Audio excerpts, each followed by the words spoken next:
इस सवाल पर भी। सबसे जरूरी बात जो मैं कहना चाहता हूँ कि जो इस समागम ये जो हुआ है उसके जो रूहे रवां है रिंकू यादव जी, पिछले 1-2 साल से हम लोग संपर्क में हैं और इनकी पूरी टीम को हमने यहाँ देखा और सच पूछे तो मुझे बहुत खुशी हुई है आज, और कहिए तो हमको बहुत आनंद मिला है, मजा आया है बैठ करके सुनने के लिए। इतने प्रबुद्ध लोग हैं जो समाज को दिशा दे सकते, जिनकी देश के मौजूदा हालात की सामाजिक और राजनीतिक सवालों पर स्पष्ट समझ है, वो लोग मौजूद हैं। ऐसी टीम हम समझते हैं कि ये टीम पूरे बिहार को कम से कम नेतृत्व जरूर दे सकती है। मैं बहुत सम्मेलनों में जाता हूं इस तरह, और मैं बताऊं कि पिछले दिनों इस तरह का एक सम्मेलन बनारस में भी हुआ था और हमारे युवा साथी मनीष शर्मा जी यहाँ हैं। जब उनको सभापति जी के निर्देश से कहा गया कि आप, तो उन्होंने कहा कि अरे हम पहले हम ही से बुलवाइएगा। तो हमने उनको कहा कि भाई विषय परिवर्तन कीजिए, अंग्रेजी में कहा जाता है की नोट एड्रेस दीजिए। तो इतने बेहतरीन ढंग से की नोट एड्रेस दिया, विषय परिवर्तन किया कि शायद ही कोई इस पहलू का कोई ऐसी बात जो नहीं आई हो, और बहुत सरल भाषा में समझा दिया कि ये क्या है जाति जनगणना, क्यों जरूरी है, कहाँ इसमें दिक्कतें हो रही हैं, कहाँ बाधा हो रही है। ये सब उन्होंने बताया और यही लगे हाथ हम फिर भूल जाएंगे। जब मनीष जी की बात आई है तो बनारस में, मैं भी था बनारस में, शास्त्री घाट पर वहां एक मीटिंग हुई कचहरी के पास, और उसमें फैसला लिया हम सब लोगों ने मिलकर कि चूंकि यूपी में चुनाव है तो हम यूपी को फोकस करेंगे, और फोकस किसी को का वोट मांगने के लिए फोकस नहीं, इस बात पर फोकस करेंगे कि समय सबका एंटीना खुला रहा, ये दिमाग का एंटीना चुनाव के समय सियासी पार्टियों का भी खुला रहता है, लोगों का भी, मतदाताओं का भी खुला रहता है, बुद्धिजीवियों का भी खुला रहता है। तो इसको कैच कराना कि इस इश्यू को, जाति जनगणना के सवाल को, ये कितना अहम है, इस सवाल को लोग, सियासी पार्टियां भी पकड़े और लोग भी पकड़े कि ये चुनावी मुद्दा बने। चुनावी मुद्दा धर्म बन जाता है, मजहब बन जाता है, जातियां बन जाती हैं, उपजातियां बन जाती हैं, और मुद्दे की बात गौण हो जाती है। तो हम लोगों की स्पष्ट समझ है कि ये जाति जनगणना का जो सवाल है वो एक जो विमर्श चल रहा है राजनीति में पूरे मुल्क में, उत्तर प्रदेश क्योंकि मुल्क का सबसे बड़ा सा प्रदेश है, तो जो नैरेटिव चल रहा है, मजहब धर्म जिसका केंद्र है, तो उस विमर्श को केंद्र से हटा करके और इस विमर्श को केंद्र में लाया जाए। और इसके लिए फैसला हुआ कि हम लोग उत्तर प्रदेश के, खास करके पूर्वी उत्तर प्रदेश के जिलों में हम लोग जाएंगे और जा करके लोगों को इस विषय की महत्ता को बताएंगे। तरह से आज बहुत सारी बातें हुई हैं। हमने बहुत सारी चीजों को दिमाग में भी नोट किया है, कागज पर भी नोट किया है, लेकिन हम एक प्रस्ताव रखना चाहते हैं। कई लोगों ने भी कहा कि भाई यहाँ आए, हम लोग बातचीत किए, चाय पिया और फिर चले गए, नतीजा क्या निकला? इस मीटिंग से हम लोग क्या फैसला लेकर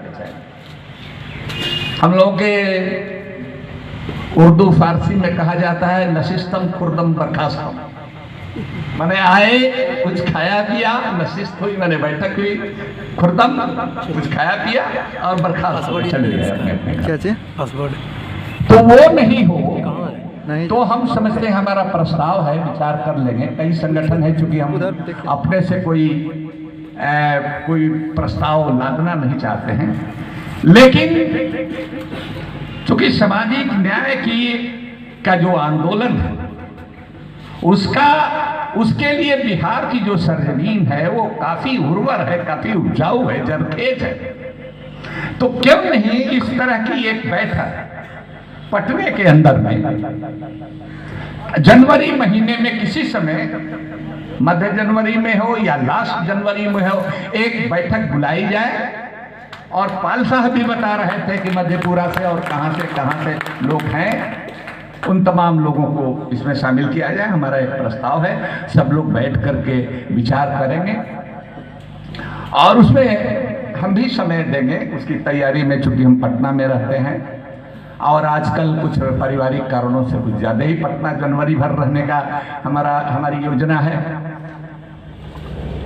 तो इसलिए दूसरी बात जो इस मीटिंग की बहुत जो सार्थक बहस हुई है और बहुत मालूमात में हमारे जैसे आदमी का भी इजाफा हुआ है, लेकिन एक चीज और अच्छी लगी है। एक जो कमी है हमने बताया कि हमारी बहनों की अभी कमी है, लेकिन एक खूबी जो लगी, हम उसके लिए रिंकू जी को हम खास करके ये कहेंगे कि कई नौजवान नेता आकर के बोले। बहुत लोग हैं, बहुत हम लोगों में से हालांकि ये आयोजक का काम है, लेकिन हम अब खुद भी माफी मांगते हैं कि बहुत लोगों को हो सकता है कि नहीं बोलने का मौका मिला है, लेकिन हमको देखना होगा कि अगर इस आंदोलन से कोई नया नेतृत्व निकालना है तो जरूरत पड़े तो हम लोगों को श्रोता भी बनना पड़ेगा और अपने में से नए लोगों को, जो लंबे रेस का घोड़ा, हम लोग तो अब थकने लगे, ऊर्जा जाते उनमें, तो लड़के बोले हैं और अच्छा बोले हैं, तो उन लोगों को भी मौका दिया जाए, लड़कियों को भी मौका दिया जाए। तो ये सारी बातें हैं। अब इतनी तरह की बातें हो गई है कि मैं तो पूरे आपको सुनते हुए जितना मजा आ रहा था उतना ही मैं सोच रहा था कि भाई हमारे लिए तो कोई बात लगता है कि बची नहीं, और बहुत बढ़िया अल्फाज में लोगों ने सारी बातें कर दी है। फिर भी मैं कोशिश करूंगा कि कुछ बातें कहूं, और खास करके कई साथियों की अपेक्षा रहती है कि भाई ये पसमानदा क्या है मूवमेंट, खास करके जो हमारे जो गैर मुस्लिम भाई हैं, क्योंकि ये शब्द फारसी का, उर्दू फारसी। जब मैं बताऊं कि 1998 में कोई 150 लोगों की बैठक पटना के कॉन्स्टिट्यूशन क्लब में, उस समय बिहार का बंटवारा नहीं हुआ था और ये बिहार तक ही ये तंजीम संगठन हमारा सीमित था, बाद में ये ऑल इंडिया बना। तो उस समय जब हम लोग नाम रख रहे थे तो हमने पसमानदा नाम का जब प्रस्ताव किया तो मैंने कहिए कि उसमें से एक भी आदमी तैयार नहीं था कि अरे भाई कैसा नाम ला रहे हैं, कौन समझेगा। हमने उसमें कहा था कि अगर हमारे नारे नहीं चले, हमारे अल्फाज नहीं चले, हमने नया मुहावरा नहीं गढ़ा तो हमारी सियासत भी नहीं चलेगी, सियासत भी नहीं खड़ी होगी।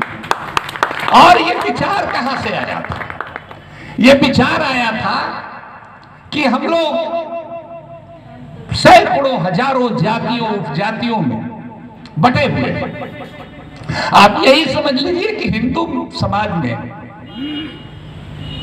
मैं हिंदू माफ कीजिएगा, कुछ लोग नहीं मानते हैं, उसके लिए नहीं, हम जानने के लिए कहते हैं। हम भी जानते हैं कि कुछ लोग नहीं पसंद करते हैं, बाबा साहब अम्बेडकर ने नहीं पसंद किया, लेकिन गैर मुस्लिम हम कहते हैं। तो हमने कहा कि भाई जिस तरह से अकलियत हम लोगों के बारे में कहा जाता था, तो हमने कहा कि भाई हमको अकलियत क्यों आप बोलते हैं? हम कई जगह देश भर में गए हैं, कुछ लोग बोलते हैं जाने में अनजाने में। बामसेफ वगैरह के सम्मेलनों में भी मैं गया हूं, तो जितने भी उनके फ्रैक्शन रहे हों, लेकिन सब लोगों ने बहुत प्यार से बुलाया है, और दूसरे पिछड़े गैर मुस्लिम संगठनों के साथ भी। तो अल्पसंख्यक माइनॉरिटी, अकलियत उर्दू में कहते हैं। हमने कहा कि भाई इस शब्द से हम बहुत परहेज करते हैं। हम अकलियत कहाँ हैं भाई? हम कहाँ हैं? हम माइनॉरिटी कहाँ हैं? हम अल्पसंख्यक कहाँ हैं? ये अल्पसंख्यक कह करके, अकलियत कह करके तुम लोगों ने हम लोगों को कमकला बना दिया। हम लोग तो अक्सरियत लोग हैं, हम लोग तो बहुजन हैं इस देश के, हम लोग तो मूल निवासी हैं। और ये बहुजन और मूल निवासी तो हमारे बौद्धिक लोगों ने गढ़ा, ये अच्छा शब्द गढ़ा, लेकिन उसके भी पहले हम लोग व्यालार सुद्राज, अगला तो सुदर भी नहीं कहता, छुदर का, हम लोग के भोजपुरिया में छुदर।